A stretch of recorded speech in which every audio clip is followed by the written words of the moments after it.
Di dunia politik tidak ada yang namanya abadi. Hari ini jadi sahabat, besok menjadi musuh. Seperti para menteri ini yang dulunya mengabdi ke Presiden Jokowi, kini malah hianat dan menjadi pembenci orang nomor satu di NKRI. Dianggap tidak becus bekerja hingga tidak sevisi dengan Presiden Jokowi. Berikut kabar 7 menteri pecatan Jokowi yang kini jadi oposisi. Simak videonya. Namun sebelum ke videonya, mari klik subscribe-nya dan nyalakan notifikasinya.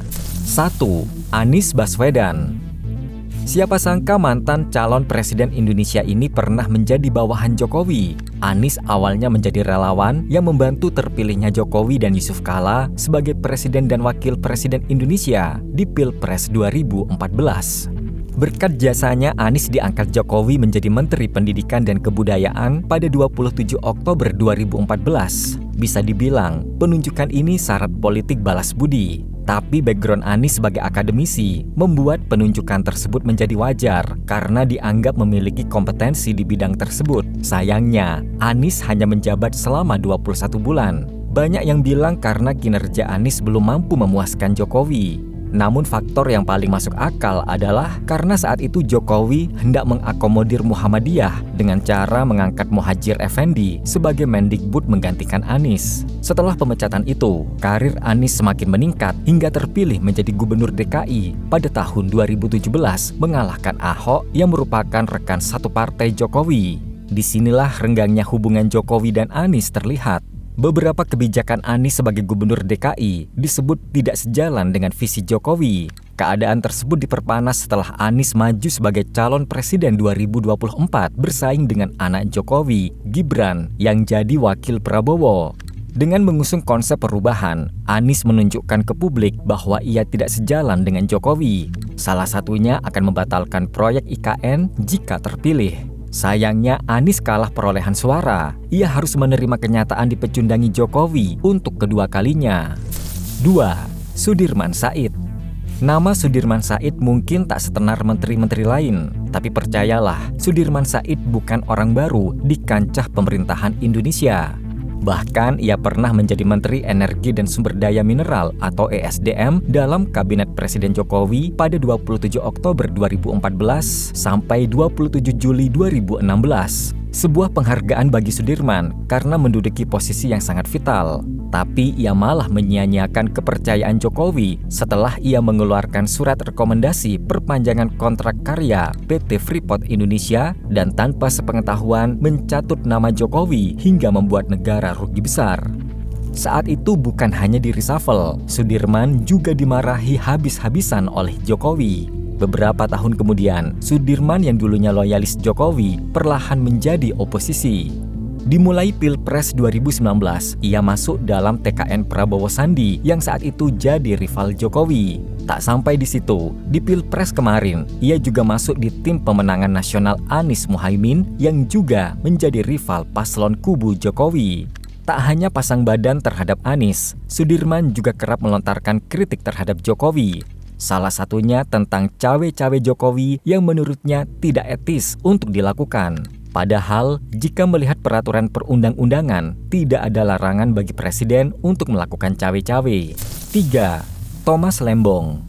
Nama Thomas Lembong mendadak jadi buah bibir setelah menjadi anggota timnas Anies di Pilpres 2024. Keputusannya bergabung dengan gerbong Amin bukan tanpa alasan.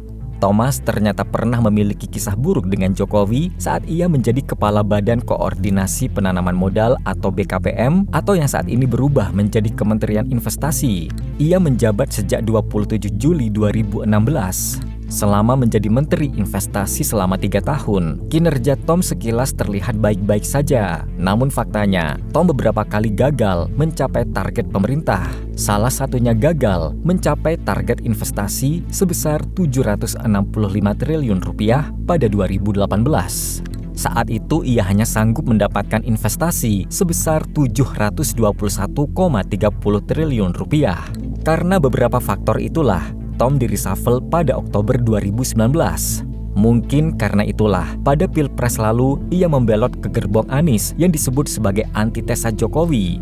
Parahnya saat berada di CNBC Indonesia, dalam acara Your Money Your Vote, Tom berkata bahwa ia mengapresiasi Gibran yang tampil bagus dalam debat Cawapres. Namun ia juga mengaku rindu saat dirinya 7 tahun membuat contekan dan menulis pidato untuk Presiden Jokowi. Perkataan contekan Tom oleh beberapa pihak disebut merendahkan Jokowi dan seakan menunjukkan bahwa ia berjasa kepada Jokowi. Padahal itu adalah tugas dan kewajibannya yang harusnya tidak perlu diungkit-ungkit kembali. 4. Rizal Ramli. 12 Agustus 2015, Rizal Ramli diangkat menjadi Menteri Koordinator Bidang Kemaritiman Republik Indonesia di bawah Kabinet Jokowi JK.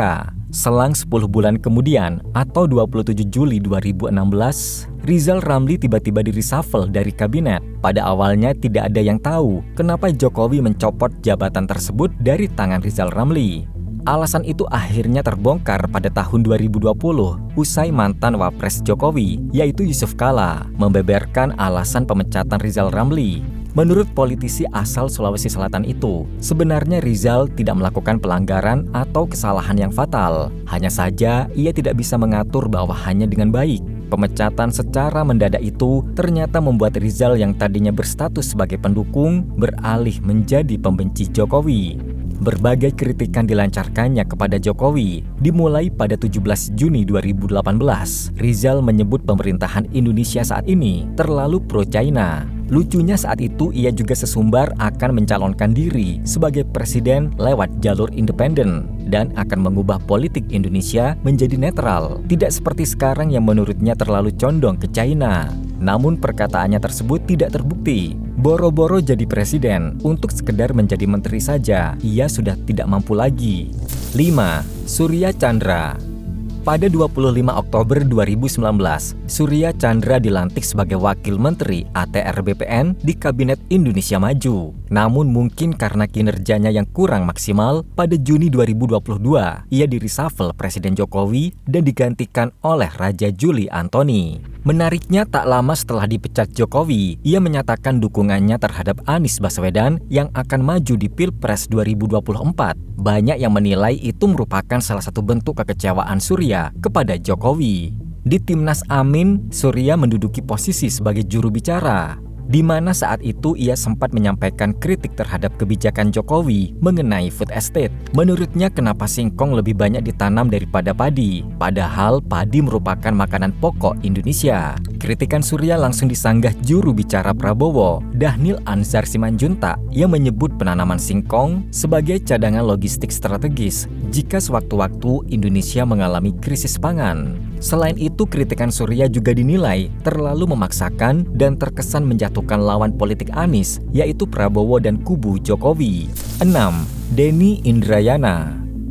Politikus dengan background hukum ini sempat menjadi Wakil Menteri Hukum dan HAM, mendampingi Amir Samsudin pada periode 2011 hingga 2014. Di Pilpres 2014, Denny Indrayana menyatakan diri sebagai pendukung Jokowi. Bahkan ia belak-belakan akan memilih Jokowi saat hari pencoblosan. Akan tetapi, Denny yang tadinya berada di garda terdepan dalam brigade pendukung Jokowi tiba-tiba membelot pada Pilpres 2019 karena ia merasa kecewa dengan Jokowi yang menurutnya sudah menyalahgunakan kekuasaan. Tak cukup sampai di situ, di Pilpres 2024, politisi asal Kalimantan Selatan itu juga bergabung ke kubu Amin yang notabene pesaing berat kubu Jokowi, yaitu paslon Prabowo Gibran. Denny menuduh Jokowi berusaha menghalang-halangi Anies yang hendak maju di Pilpres dan mempengaruhi para ketua parpol dalam menentukan arah koalisi di Pilpres 2024. Karena itulah ia sempat meminta DPR untuk memakzulkan Jokowi dari jabatannya. Meskipun pada akhirnya tuduhan tersebut gagal terbukti, Jokowi masih menjabat sampai saat ini. 7. Ferry Mursidan Baldan. Politikus satu ini pertama kali masuk ke lingkaran Jokowi saat dirinya masuk dalam tim sukses Jokowi Yusuf Kala di Pilpres 2014. Setelah Jokowi terpilih, Ferry diangkat menjadi Menteri Agraria dan Tata Ruang. Entah karena kinerja yang kurang baik atau apa, 2 tahun kemudian, Ferry di-reshuffle oleh Jokowi. Selang 3 tahun kemudian, secara mengejutkan Ferry bergabung dengan tim sukses Anies Baswedan Sandiaga Uno di Pilgub DKI 2017. Secara otomatis mengkhianati Jokowi, karena saat itu ada paslon lain, yaitu Ahok dan Jarot yang masuk dalam kubu Jokowi. Selain itu di Pilpres 2019, Ferry juga masuk di tim pemenangan Prabowo Sandiaga yang saat itu lagi-lagi menjadi rival Jokowi. Kala itu Ferry diplot sebagai juru bicara untuk mengkampanyekan isu ekonomi tata ruang dan pembukaan lapangan pekerjaan untuk pasangan Prabowo Sandi. Sama seperti jubir paslon kebanyakan, Ferry juga pernah mengkritik lawan paslon yang dibelanya. Salah satunya saat ia mengkritik program pembagian sertifikat tanah gratis secara langsung oleh Jokowi yang menurutnya terlalu berlebihan. Ia berpendapat seharusnya seorang presiden tidak perlu sampai turun tangan membagikan sertifikat tersebut. Menurutnya bukannya mendapat simpati, tapi malah membuat peran pihak lain menjadi tertutupi atau seakan-akan pembuatan sertifikat gratis itu sukses berkat Jokowi semata. Padahal ada pihak lain di belakang layar yang mati-matian memproses segala sesuatunya.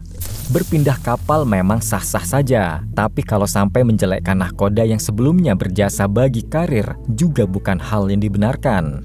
Lalu kira-kira dari deretan menteri pecatan tadi, siapa yang paling oposisi dengan Presiden Jokowi? Tulis di kolom komentar. And see you next video. Bye-bye.